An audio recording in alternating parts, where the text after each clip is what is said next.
name says it all. I'm Hakeem Branch, and today I'm going to preview this Saturday's mixed martial arts action, in which we have UFC 221. And in the main event, we have an interim title fight for the middleweight belt between Yoel Romero and Rockhold. Also on that card, you have a heavyweight matchup between Curtis Blaydes and Mark Hunt. This event is going down in Australia, Perth, Australia, if I'm not mistaken. And so I'm going to talk about those two fights and what I feel is going to happen, predicted, and then we'll recap it afterwards and see what happens. So, starting out, we've got the heavyweight co-feature. Like I said, Curtis Blaydes, who is a up-and-coming guy. He made his debut at the same time as Francis Ngannou. They fought each other, and he is the only guy, other than Stipe Miocic recently, to not be knocked out by Ngannou. So this guy is really tough, and also he is very skilled. He's a junior college wrestling champion, and he's been growing in his mixed martial arts career over the last few years. He changed camps, went from his Chicago area out to Denver, Colorado, with the likes of Neo Magny and other guys like that. And the improvements have been showing in his game. He's got knockout power. I mean, he's a heavyweight. To add on to his wrestling ability, and it's been working very well for him in the last few months. Now, well, not in the last few months, in the last few years. Now, with Mark Hunt, we've got a guy who is a stalwart of the MMA community, has been around for many years, has a very big name, and is known for his one-punch knockout power. Unfortunately, because of his age and, a few other things, that's really right now all he has. He has some good wrestling defense, which he's gonna need versus Blaydes.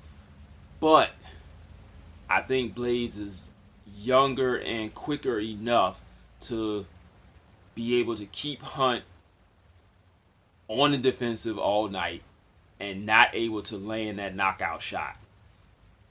So I'm taking Blaydes by decision. He's going to grind it out, put him on the mat, keep him down for a little bit. Hunt will get back up, and it'll start all over again. Not quite as easily as Brock Lesnar was able to do it, because this guy, one, is a genetic freak, and he was roided out the gills. So it's going to be a little different than that, but I believe Blaydes is going to be able to get it done with his wrestling. So let's move on to the main event, in which you have the top two middleweight contenders vying for the interim belt that is currently held by Robert Whitaker. Now, Whitaker has had some pretty serious health issues. If you are not aware of those, look them up. Gets kind of gruesome. But in Romero and Rockhold, we've got two middleweights who have pretty much cleaned out the division. All of the top guys in the middleweight division, they've already beaten. And so against each other, I'm expecting a highly tactical and entertaining fight. With Romero, we have a guy who, while 40 years old, looks like a physical specimen. He is explosive as all get out. He has power in all of his strikes, and he will pounce on you like a jungle cat whenever he needs to. And to think about how long he's been around, he was a silver medalist in Olympic wrestling in the year 2000. It was almost 20 years ago that he was competing at the top of the wrestling world, and now he is competing in the top of the MMA world almost 2 decades later. That is something, that's quite an accomplishment. But we've noticed in some of his fights that his stamina leaves a lot to be desired, which is strange because he is a wrestler and most wrestlers have really good stamina. And something that I haven't heard too much in the chatter about this fight about his stamina, it could be because the man is 40 years old. And when you're 40 years old, you can't move like you were when you were 20. I mean, that's just one of those things that happens. So that could be the side effect, even though he looks phenomenal.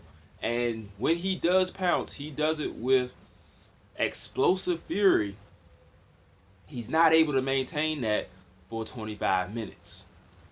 And I think that's where Luke Rockhold can take his advantage. Unfortunately, Rockhold in all of his losses were early knockouts, which is something that we have to be on the edge of our seat for when we're dealing with Romero, because like I said, he can pounce on you very quickly before you know it, and you are on the mat or on your back and he's standing over you, pummeling you.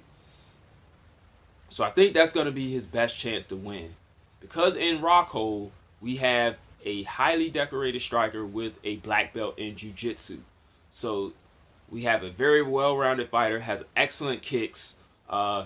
His punches are okay, but he has a few defensive lapses that can help Romero get that early knockout. Like, he pulls back a lot, straight back, without having his hands up, slipping and moving. And he also keeps his chin pretty high. And that has come to bite him in the butt quite a few times. I did not see his first loss. That was a very long time ago in the beginning of his career, so I can't really speak on that one. But when he first came into the UFC and he fought Vitor Belfort, he got back straight into the cage, caught a spinning heel kick with his chin in the air, drop punches, done. With Michael Bisping, backing straight up, hands down, chin up, gets caught with a left hook, drop punches, done. So Romero has something to work with, but Luke Rockhold has also been working with some of the best MMA wrestlers in the game while he was spending his time at AKA, in Daniel Cormier, Cain Velasquez, and Khabib Nurmagomedov. Those guys are excellent grapplers, and he's going to have to lean on that when he's fighting Romero.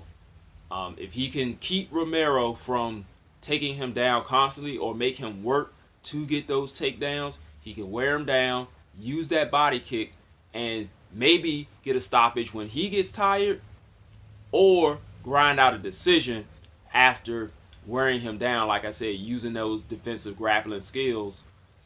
Because a lot of times the wrestler can negate the jiu-jitsu grappler's skills because of their knowledge of positioning and their just physical strength of being a wrestler. So that's why I said this is a very intriguing fight, because you have a lot of variables from high-level guys, and there's a lot of different ways that this fight can end. And if you are into technical stuff, there's going to be a lot of different things like hand positions, different grips, underhooks, things that you're going to have to listen to the commentators if you are not familiar with grappling, and they'll explain to you what's going on, and it'll still be entertaining because you're like, oh yeah, I see it now. Because there's probably going to be a lot of stuff going on the cage where they're working for takedowns, fighting against takedowns, and just struggling for that position, that controlling position, in order to just wear their opponent out. So as far as a pick, this one's really tough because it can end really suddenly for both guys. Like I said, Rockhold's punches are okay, and I haven't really seen Romero hurt before. I think he does have a knockout loss on his record, and like Rockhold, it was very early in his career. But Rockhold has the capability to knock him out, especially with his feet. And Romero, we know, can knock you out either with his hands or his feet, because he's done both to high-level opponents. So that's what we're looking for here. How those grappling variables play out, I think that's where this fight's going to be won or lost, unless they can get one of those cat-like, just I see an opening and take it type of shots. This one's going to go the distance, and I think Rockhold can pull it out that way. He may have some dicey moments earlier. He may even lose the first 2 rounds, similar to Robert Whittaker when he fought Romero. But I believe he can pull it out in the end with a hard-fought decision win. So that's it for this video, guys. Leave your thoughts below. Hit us up on any of our social media platforms. Those links are below. You can comment down below. Subscribe down below. Everything is down there for you to connect with Rob and I. Next week we'll be doing some of the boxing fights that we got going on. What's going on is actually escaping me at the moment. Sorry about that. But you'll see the both of us covering those next week. And if we both watch UFC 221, I know I'm going to watch it. I don't know if Rob's going to be able to catch it. But we'll bring you that recap as well. So thanks for watching again. And I'll see you guys in the next video. Till then, fight on.